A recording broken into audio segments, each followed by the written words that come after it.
kan kerja ikut orang Pak dari tahun 81 sampai tahun 98. Orang tua kita kan bukan orang mampu Pak. Jadi lulus SMA itu kita langsung cari kerja gitu loh Pak. Cari kerja lalu pas di bidang gula pasir dan tepung terigu yang kita produksi sekarang ini. Sampai tahun 98 kita ini ikut orang juga malah melintang. Memang zona nyaman Pak, kita sangat nyaman. Sangat nyaman. Nyamannya di mana Pak? Ya Fasilitasi kah, tempat kah, atau di mana? semua tersedia Pak. Ya, fasilitas. Kita mengumpuli juga kayak ya pokoknya semua deh. Dari atasannya, maksudnya Ya, itu atasannya. Terus saya di Surabaya.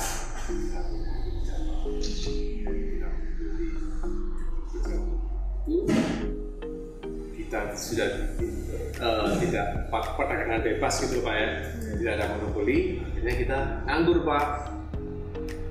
Tahun 96 itu sudah mulai lah, 96 97 itu kan sudah mulai gejolakan politik juga kan gitu ya. Nah, pas 98 itu kita proses sendiri.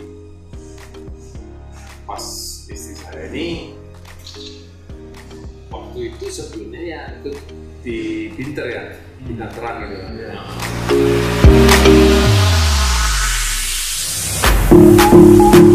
Dari sekolah, jadi kakak kelas saya. Nah, udah gitu. Seneng ya?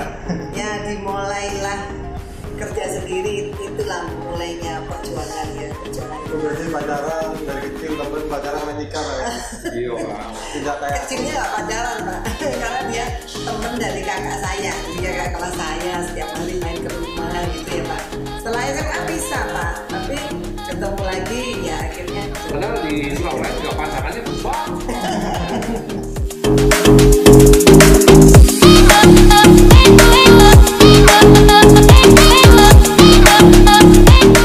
Ya kita dengan perjalanan waktu Pak, banyak tantangan itu Pak. Oh betul-betul banyak tantangan yang aku dibully itu Pak.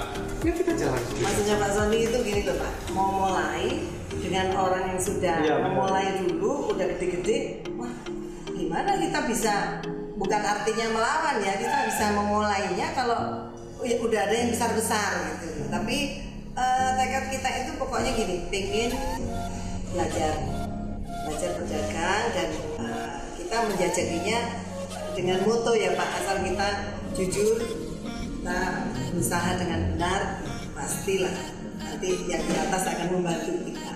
Jadi tekadnya kita itu ya sudah mulai aja. Kita berdasarkan pengalaman yang mungkin minim ya, dengan modal yang ya saya bilang kan modalnya nol Pak.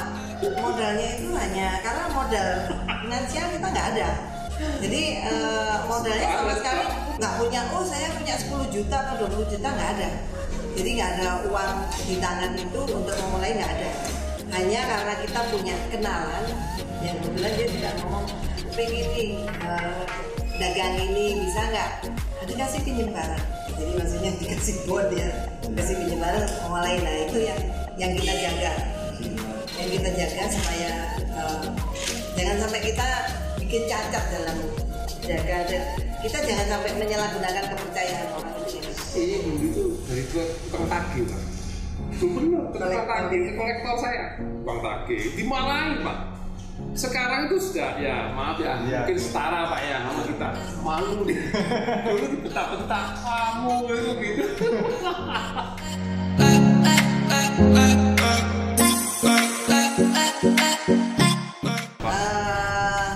Tekanannya ya pertama awal-awal kita mulai pastilah.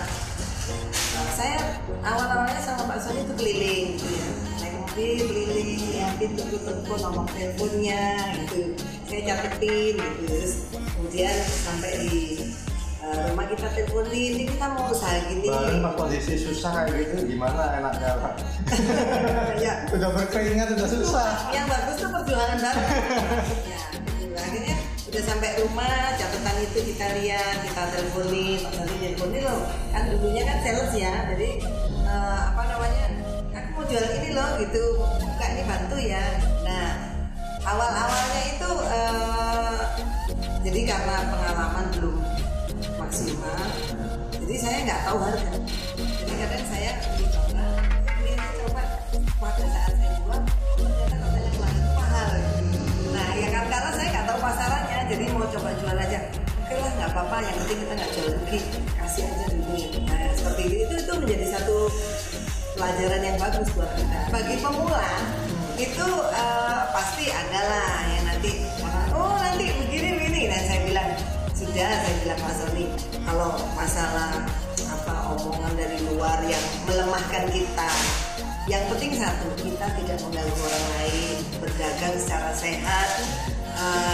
Kalaupun mau bersaing ya bersaing sehat gitu. Yang penting hubungan kita dengan pelanggan itu baik, dan kita juga takutnya kan kalau awal itu narik pelanggan atau apa, enggak juga kita. Jadi kita saya percaya kalau seseorang pelanggan datang dilayani dengan baik ya, maksudnya kita fleksibel dengan dia, pasti senang mereka akan balik lagi. Karena kalau setahu saya selama ini pelanggan itu nggak semata-mata datang ke kita dengan harga murah. Kadang-kadang ada para supplier dari Jawa yang datang ke tempat mereka nawarin barang itu dikasih harganya itu sama dengan kasih ke saya. Maksudnya misalnya saya dapat 10.000, dia juga ditawarin 10.000. Ternyata pelanggan saya itu nggak mau. Jadi supplier yang nawarin ini setelah keliling dia balik ke saya. Kenapa? Aduh susah katanya. Kenapa? Itu loh padahal tak kasih harga dengan punya, maksudnya di daerahnya lain kan. Kasih aja ke sumber pangan, saya nanti ambil di sumber pangan. Jadi saya lihat bahwa harga murah itu tidak menentukan semata-mata bahwa pelanggan itu di situ aja soalnya murah. Nah, kalaupun murah tapi kita pelayanan nggak bagus, itu males. Karena kadang-kadang ada kan orang yang merasa singgung karena dilayani dengan tidak baik. Saya ini pembeli loh, saya rasa. Nah iyalah, kita memang memperlakukan, tapi wajar lah itu yang sewajarnya. Yang penting kita melayaninya dengan baik.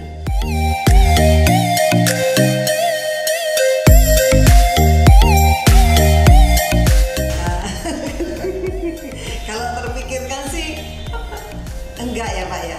Malah kadang kalau ada orang nanya, Bu berapa mobilnya? Saya nggak pernah ngitung mobil saya.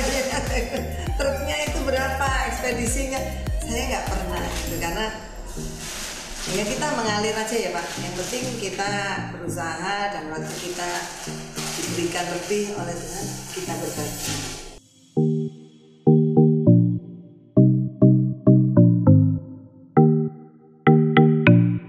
Awal-awal kita kirim barang ke pelanggan ya Pak. Ya itu juga berdasarkan pengalaman awal yang pas waktu itu saya ingat banget 2-3 hari bisa tidur karena zaman tahun berapa ya Pak ya, awal itu kita ngirim barang nilainya itu 65 juta. Zaman tahun segitu buat sekarang itu gede banget Pak. 65 juta mungkin kalau sekarang itu 500 juta mungkin ya, 500 juta mungkin nilainya ya. Aduh, saya bilang sudah nggak usah dipikir seperti itu. Asal kita masih punya kepercayaan dari supplier, pelan-pelan kita akan selesai. Jadi saya nggak mau berdoa, mudah-mudahan orang kecelakaan, enggak. Saya berdoa, mudah-mudahan dia berhasil bisa bayar kita.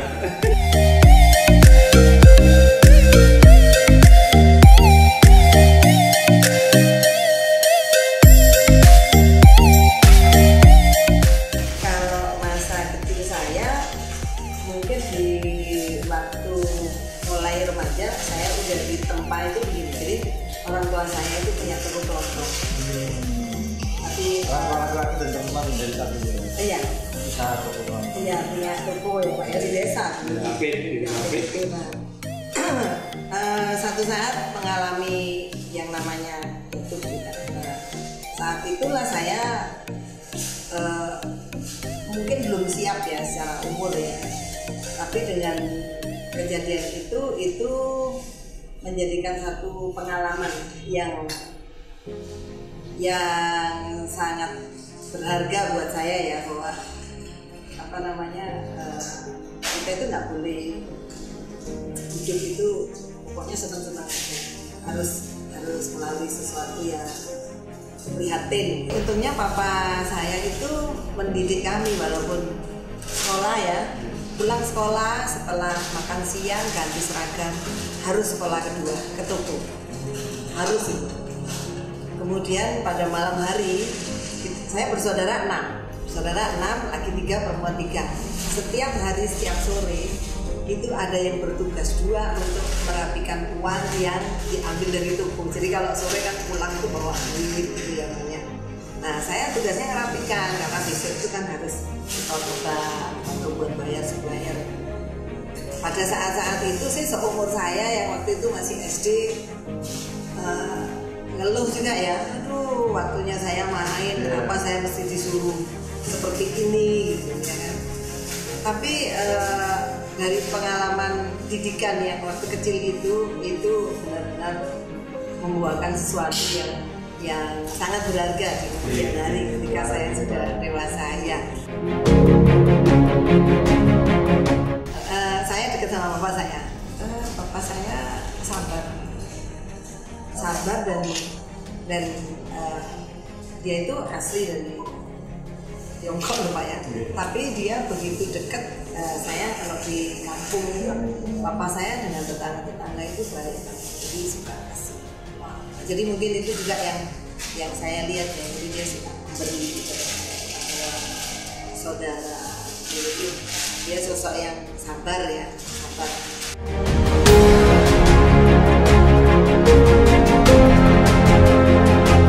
Ya bahagia sih, susah tapi ya banyak susahnya. Uang nggak ada juga. Iya orang tua kan nggak terlalu mampu. Perempuan. Sosok ibu seperti apa? Oh sabar, baik. Kebalikan dengan itu. Iya, sangat. Papa saya keras.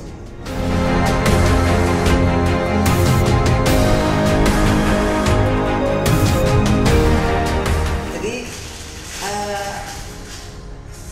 kalau prinsip saya jangan tunggu kita punya uang atau berlebih untuk membantu orang lain. Bahkan pada saat kita akan sudah berkecukupan buat kita mampu bantu itu. Jadi kalau bapak punya ember ada kerannya. Kalau bapak nggak cipu bagi-bagi dia akan jatuh dengan mubazir.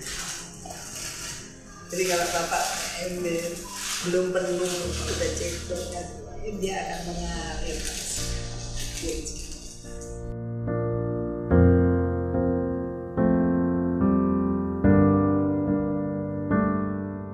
Harapan kita anak kita itu melanjutkan meniru apa yang sudah kita lakukan, bahwa kalau kita diberikan lebih itu bukan untuk dinikmati sendiri, harus berbagi, melihat ke kanan ke kiri orang-orang yang membutuhkan. Kalau dalam hal berdagang sebaik mungkin melayani pelanggan dengan baik, dengan jujur. Kita berdagang juga dalam hal timbangan atau apa kita nggak harus jujur lah ya. Dan saya kalau dengan para pelanggan itu nggak sekedar ngomongin dagangan, kadang-kadang mereka bisa curhat rumah tangganya. Apalagi kalau ke Pak Sony mungkin enggak ya, karena bapak-bapak ya. Kalau ke ibu-ibu kan biasa gitu. Dan kalau pelanggan-pelanggan saya yang luar pulau kebanyakan bapak-bapak malah segan sama Pak Sony. Karena kalau sama saya mungkin bisa cerewet Pak Nawar.